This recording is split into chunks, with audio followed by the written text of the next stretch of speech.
Did you know the upcoming Superman isn't just a reboot, but a love letter to some of the greatest Superman comics ever written? We're talking about Superman Birthright, for all seasons, Peace on Earth, Kingdom Come, and even the one that started it all. Action Comics #1. These stories don't just define Superman, they define what it means to be a hero. Stick around, because we're diving deep into every panel, every hidden detail, and how they are shaping James Gunn's Superman and the entire new DC universe. Hey everyone! Welcome back to Ultimate Nerd Zone, your home for all things comics, superhero lore, and the deep dives you won't find anywhere else. And today, we've got something epic. We're breaking down the comics that are directly inspiring James Gunn's Superman 2025, the movie that's about to redefine the Man of Steel for an entirely new generation. This isn't just about superpowers. This is about identity, legacy, compassion, and why Superman still matters in 2025. So sit back, relax, because you're about to become a Superman expert. Let's rewind to the early 2000s. Superman needed a fresh start, an origin story that made sense for a new century. That's when DC handed the keys to Mark Waid, one of the greatest writers in comic book history, and artist Leinil Yu. Together, they created Superman Birthright, a 12-issue masterpiece published between 2003 and 2004. And fun fact, Mark Waid has said on record that he wrote this series as a love letter to everything he ever loved about Superman, blending the old-school charm with a modern emotional core. The story doesn't open in Smallville. It starts in West Africa, where young journalist Clark Kent is covering a civil war. But it's not just journalism.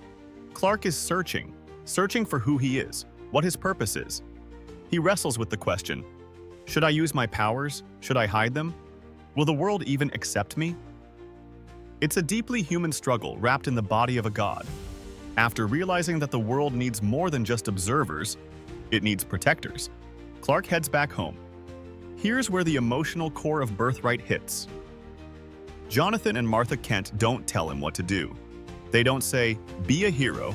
They say, do the right thing, whatever that means to you. It's a message of choice, of free will. Clark chooses to become Superman, not because destiny demands it, but because his heart does. Clark arrives in Metropolis. He gets a job at the Daily Planet, meets Lois Lane, Perry White, and Jimmy Olsen. And here's something amazing that Birthright nails. Clark's bumbling, goofy persona. It's not because he's awkward. It's a carefully designed disguise. Clark realizes that if he walks tall, confident, and powerful, someone's gonna connect the dots. So he chooses to be overlooked, invisible. People see what they expect to see. One of the most brilliant lines in the entire series. In Birthright, Lex isn't just a villain. He's someone who grew up in Smallville. Clark and Lex were childhood acquaintances, both outsiders. But while Clark sought connection, Lex sought control. Lex's obsession with alien life turns into obsession with Superman. When Superman arrives, Lex doesn't see a savior. He sees a threat to his brilliance. His plan? Stage a fake alien invasion to convince the world that Superman isn't here to help. He's the beginning of the end. Symbolism and themes. The S shield isn't a letter. It's the Kryptonian symbol for hope. Superman isn't an American hero. He's a hero for the world. His greatest power isn't flight or strength. It's inspiration. Fun facts and curiosities. Mark Waid designed the Fortress of Solitude in Birthright to feel more organic, full of Kryptonian crystals and tech, not just statues and trophies. The color scheme of Superman's suit is explained. It's the ceremonial colors of the House of El, a visual link to his heritage. Clark's X-ray vision isn't just a tool, it becomes a burden. He sees more than most people can handle. Impact on James Gunn's Superman 2025. Expect to see a global Superman, not a government enforcer. Lex Luthor as a manipulator of public opinion. Clark consciously choosing his nerdy disguise. A fortress of solitude rich with Kryptonian history. The S-shield explicitly meaning hope. Part 2. Superman for all seasons. The heart and soul of Superman. Let's slow things down for a moment and talk about one of the most emotional Superman stories ever written, Superman for All Seasons. This masterpiece was released in 1998, written by Jeff Loeb with breathtaking watercolor-style art by Tim Sale. And if those names sound familiar, it's because this is the same duo behind Batman: The Long Halloween, another all-time classic. But while The Long Halloween was a gritty crime thriller, For All Seasons is pure heart. This story isn't about punching villains or saving the world from cosmic threats. It's about the man behind the cape. It's told through the perspectives of 4 people who know Clark best. And each issue is tied to a season, reflecting not just the passing of time, but also Clark's emotional journey. Spring. Narrated by Jonathan Kent. It's about beginnings, about watching your son leave home, knowing he's destined for greatness, but feeling that bittersweet ache of letting go. Summer. Told by Lois Lane. The season of growth. Lois watches Superman's arrival in Metropolis. It's about hope, mystery, the spark that Superman ignites in the hearts of everyone around him. Fall. From the viewpoint of Lex Luthor, the season of change. Lex watches as Superman earns the city's admiration, and that admiration curdles into jealousy, resentment, and obsession. Winter.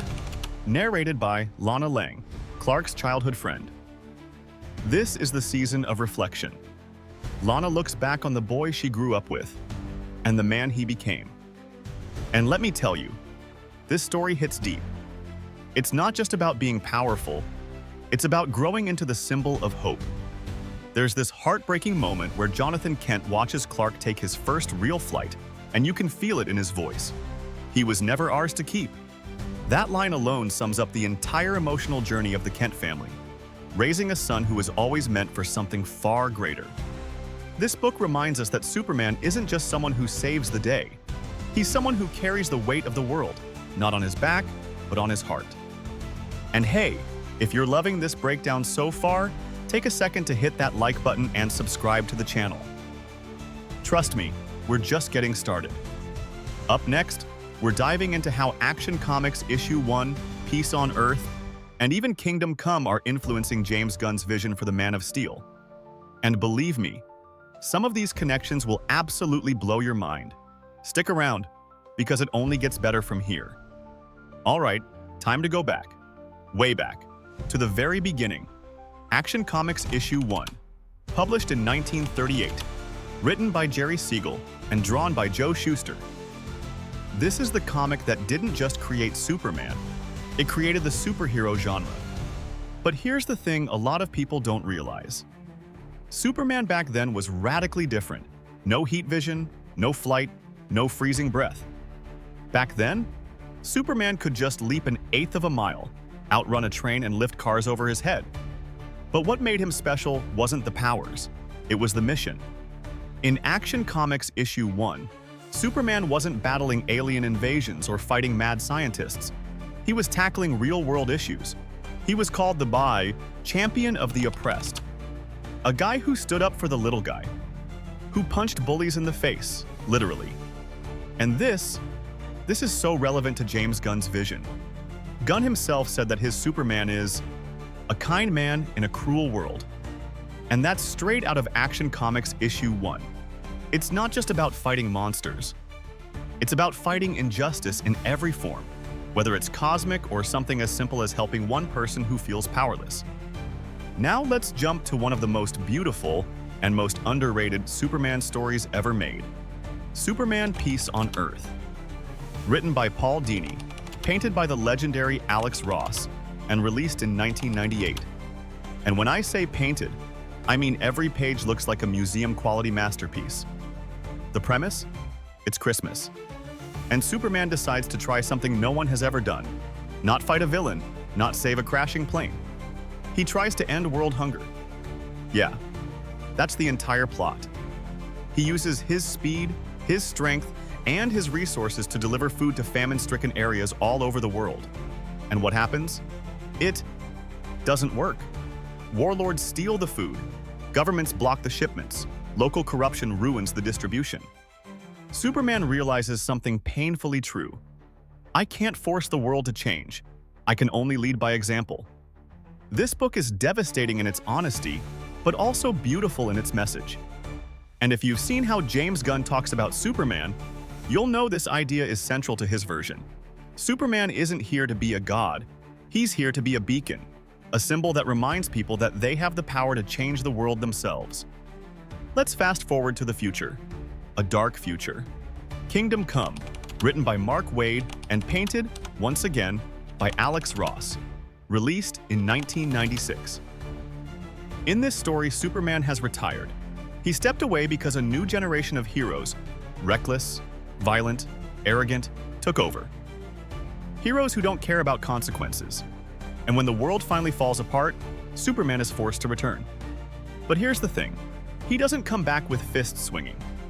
He comes back with a mission to remind the world what true heroism is. Superman's return isn't about strength. It's about leadership. About showing that power without morality means nothing. There's this incredible scene where Superman stands before the UN, not as a weapon, but as a moral voice. And that's the core of Kingdom Come. The world doesn't just need someone powerful, it needs someone who inspires them to be better. This is 100% baked into the DNA of James Gunn's Superman. A world that's divided, cynical, broken, and here's this one guy who still believes in us. Now here's where it gets even more exciting. James Gunn's Superman isn't just a Superman movie. It's the launchpad for the entire DC universe. And we already know it's packed with characters that hint at what's coming. Mr. Terrific, one of the smartest people in the DC universe. Tech genius, tactical mastermind. Hawkgirl, a warrior from the stars, wielding nth metal and centuries of battle experience. Guy Gardner, the Green Lantern. Hot-headed, sarcastic, and proof that the Green Lantern Corps already exists in this world. The Authority, a team of brutal, morally gray anti-heroes who believe that the ends justify the means. This tells us one thing loud and clear. This isn't a world where Superman is the first or only hero. It's a world already filled with metahumans, aliens, and secret organizations. And that means this Superman story isn't an origin. It's a story about how Superman fits into a bigger, messier, and more complicated world. A world where he chooses to lead not with fear, not with force, but with hope. And there you have it.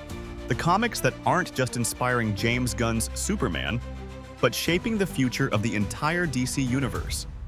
From Superman Birthright, which redefines Clark's identity for the modern world, to For All Seasons, that shows the emotional journey of the boy from Smallville becoming the Man of Steel, to Action Comics. Issue 1, the blueprint of standing up for the oppressed, to Peace on Earth, where Superman learns that some battles aren't won with strength but with compassion. And finally, Kingdom Come, reminding us that leadership isn't about power, it's about being the example. This isn't just a movie. This is a chance to redefine Superman for an entire generation, and maybe for the entire world. And the best part? This is just the beginning. Because this Superman, he's not alone. This is a world where the Green Lantern Corps exists, where Hawkgirl flies among us, where the Authority operates in the shadows, where heroes, villains, and everything in between are waiting to rise. And trust me, the seeds planted in this movie will lead directly into the brave and the bold Supergirl, Woman of Tomorrow, the Authority, Swamp Thing, and eventually, the formation of the new Justice League. So if you love this kind of content and you want to stay ahead of the curve, knowing not just the movies but the comics, the lore, the hidden Easter eggs, and the future of the DCU, then you're in the right place. Hit that like button, smash subscribe, and turn on the bell so you never miss a video. Because coming up next, we're breaking down the full cast of Superman 2025, including hidden clues about Brainiac, the Authority's role, possible appearances by Batman and Wonder Woman, and even the multiverse. Drop a comment below. What Superman moment do you want to see on the big screen? Do you want to see Lex Luthor as president, a Brainiac invasion, a cameo from Supergirl, or even the formation of the Trinity? Superman, Batman, and Wonder Woman? This is Ultimate Nerd Zone, and trust me, the DCU has only just begun, and it's going to be epic.